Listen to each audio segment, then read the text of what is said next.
Dito sa amin, no, kunting ano lang, skim coat lang kasi puro lang patsi-patsi.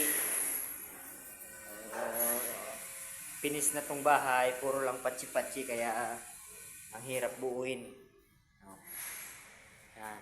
Kaya tagkakunti lang yung masilya. Ano naman. Pinatanggal sa amin yung mga kunting bukol-bukol.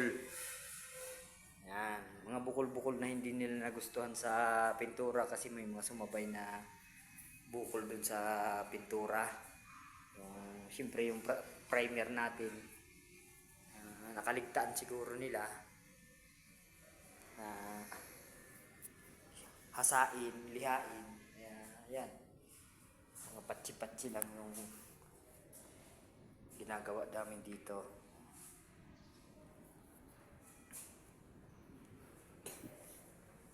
Mahirap pag pag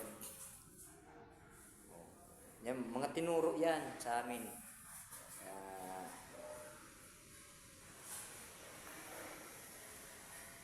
Yan. Ito binuo ko na to ay pareho may yung gilid, may kumapak.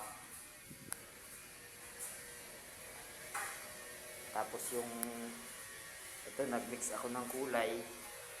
Ito yung minix ko na kulay kanina. Tumigas na nga para dito sa kulay nito. Nagpili ako ng kulay naman siya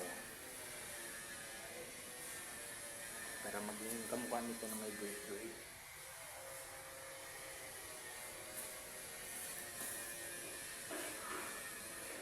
Tapos yung ceiling namin,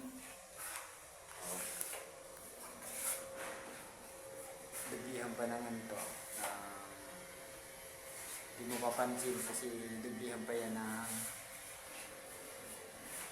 kunting masilya para doon sa natuklap na pintura para po magpantay. Ha? Kita yan ni Sir yung may-ari nito. Ano? Yan na yun. Batakan natin. Yan. Oh. Ito halos goods na. Goods na pero hindi pa hindi pa naman. Tapos yan dito. Itong itim na lang to. Ito sabihin mo. Gusto sa baba. Kita pa naman eh.